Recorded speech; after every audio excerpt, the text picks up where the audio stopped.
Hey all, your OS reviews. In this video, we're taking a quick look at the Nimo YoungBook. This is a 15.6-inch laptop that is relatively affordably priced, and the base model can be found for under $300 at the moment. There is also a slightly higher end model that comes with 16 gigabytes of RAM. Now, this seems to be a relatively new player in the market when it comes to laptops, but they have a few highlights on this model we haven't really seen commonly at this price range. For instance, there is a fingerprint scanner for faster biometrics. It also has a fairly premium build constructed out of aluminum alloy for the top shell. The team claims that the laptop was assembled in the US and also comes with a pretty generous 2-year warranty as well. So it's shaping up to be a fairly good option for students as well as those looking for an entry-level laptop. Branding here, again called Nimo, is actually quite playful since there is this kind of Nemo clownfish embedded onto the top lid. Definitely looks unique. Kind of reminds me of another new player in the laptop market, which is called Tuxedo. They also make some of the modular, customizable laptops. Those tend to be a little bit more pricey as well, but interesting that we are getting these new players, always cool and exciting to see. So aside from the laptop itself, we have just a charger in the box, as well as a quick user guide, and this does charge using a standard USB Type-C cable, so you have the wall adapter here included. And interestingly, it seems to be 30 watts, so it's not the highest wattage that we've seen necessarily, but still sufficient for charging back up the laptop that is rated to last around 7 to 8 hours of continuous usage before you have to recharge it again. The screen here, by the way, is an IPS LCD panel at full HD resolution.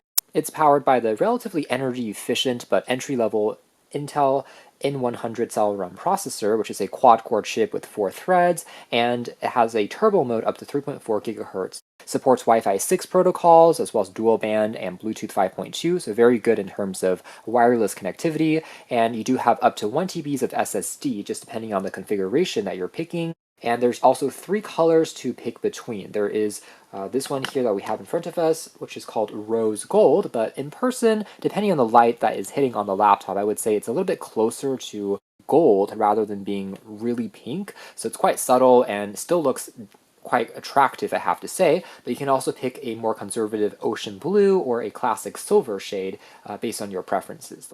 And the laptop weighs in at around 3.7 pounds, so it's not bad, but again, it is a full-size 15.6-inch laptop here, slightly larger display to work with.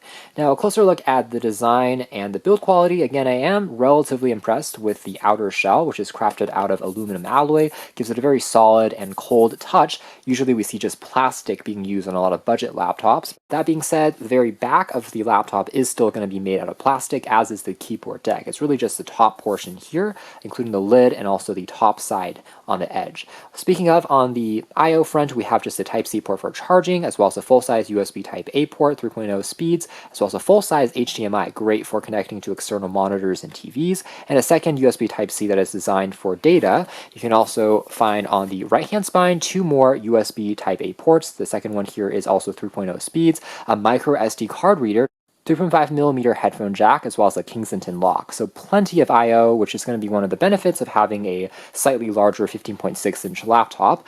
You can connect all the keyboards as well as other thumb drives that you would want. And then on the back here, we also have stereo speakers. They're pointing downwards like so. I would have preferred for them to be front-facing, but it is what it is, and some soft touch rubber feet that prevents the laptop from sliding around, and also kind of an interesting pattern there for the ventilation ports. So it is a actively cooled laptop. There's a fan that may kick on once you are in one of the higher performance modes, but overall it's not bad in terms of thermals, as well as noise levels are still quite reasonable. But you can remove the back cover if you want to replace components, including the SSD, as well as the DDR4 RAM. So easy enough there, and the hinge here does require 2 fingers to open up, but otherwise we're greeted to a relatively generously sized keyboard, and there is a numpad section here on the right. And something I do like about this particular layout is the power button here is actually positioned on the top right corner, separated from the main keyboard section below.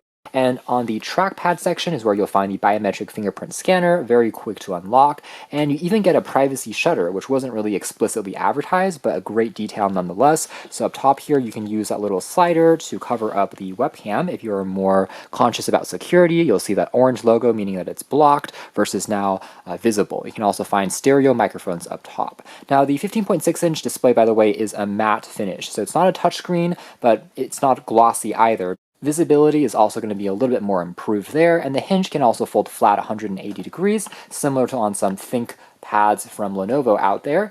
So if a child accidentally pushes on the display, for example, it's not going to snap in half, even though it's not touch enabled. It doesn't really have a tent mode to speak of, but overall working quite nicely. And again, in terms of unlocking the computer, because of the biometric authentication functionality, it is going to be just a little bit more convenient to get into the system, just taking a split second or so. Now, if we dim some of the lights, we can also make out the aforementioned backlit keyboard. Again, this is another subtle detail that I really wasn't expecting to see on more of an entry-level model, but it makes it quite nice to type on if you are in a darker environment and trying to get some work done. It only wakes up as you start typing and pressing on the keys and goes to sleep after a couple of seconds.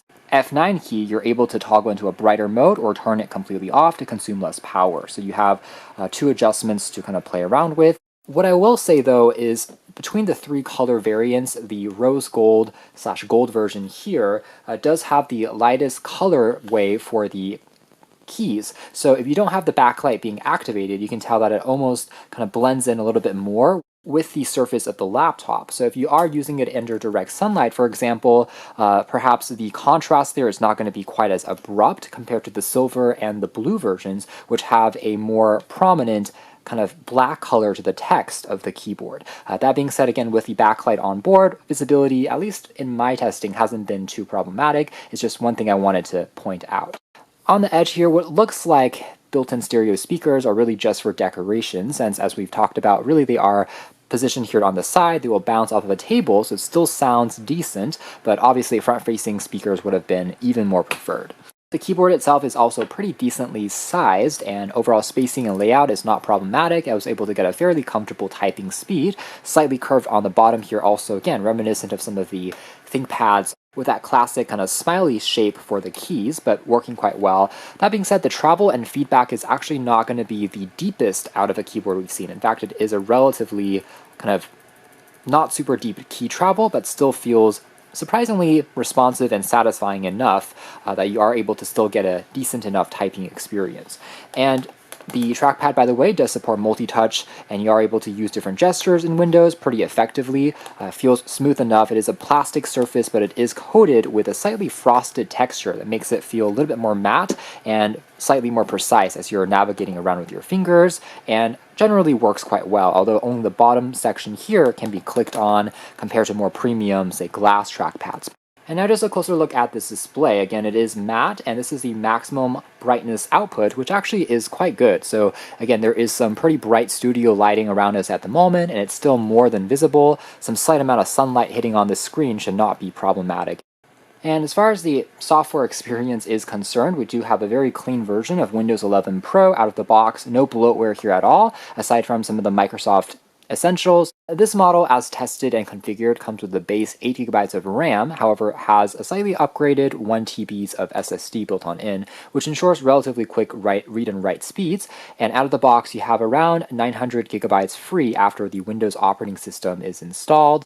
Overall, UI has been feeling relatively responsive. Same thing goes with pulling up some of the contextual windows. Maybe you have to wait just a split second compared to, again, a more flagship grade processor, but definitely not bad at all and still more than usable enough considering the target audience. Example of what it's like navigating through some of the different cards as well as widgets here on Windows 11, which of course isn't the, I would say, lightest operating system compared to something like XP or Windows 7, which is less heavy-handed on some of those transition effects, but the Celeron N100 is still able to handle it mostly without too many issues. So taking a quick peek here at Passmark, just to serve as reference some of the synthetic benchmark performance. Of course, it's not always one-to-one with real-world usage, but this gives us a rough idea of how it sits, and you can tell that the N100 surprisingly scores north of 5,500, which is actually not bad at all. A lot of the truly entry-level Celeron chips of yesteryear, including the N3350, actually only scored around 1,000 to 2,000, so this thing definitely has more horsepower as a result. In fact, it even stacks up relatively evenly with some of the older generation Core i3s as well as M3s that have been released by Intel in the past. So getting a little bit more into some of that mid-range performance category despite the lower price range. And we can also see compared to other chips, including the Intel N95, another popular option in this budget range, the N100 actually squeezes out a slightly higher performance mark. Even though it's not going to be as powerful as something like a Apple M1 or some of the, again, faster, newer generation i5s and i7s, have to say that for a super budget entry-level chip of this relatively current gen, it actually is doing pretty well for just handling the basics. Case in point, doing a quick web browsing test next, just jumping into some more complex sites, starting off with The Verge, you can tell that loading it up actually is quite fast and swift. Again, the Full HD resolution of the panel provides, I think, sufficient resolution and detail here. It still looks quite enjoyable for consuming text, as well as even a little bit of media that we'll see in a moment. So in general, the 8GB of RAM variant, even though I would say that's starting to become more of a baseline here in 2024, as, again, resources and applications and OSs start to get a little bit larger. So I was still able to open up an Edge pretty comfortably, around 10 tabs or so, and most of the programs are still held into the system's memory, as you can tell there, so it's doing a decent enough job for just doing the basics. Of course, if you're starting to handle dozens and dozens of tabs, really pushing it into the range of extreme multitasking, you will feel a little bit more slowdowns, and that's where I may recommend the 16GB model. Now moving into a quick video consumption test and what the speakers sound like.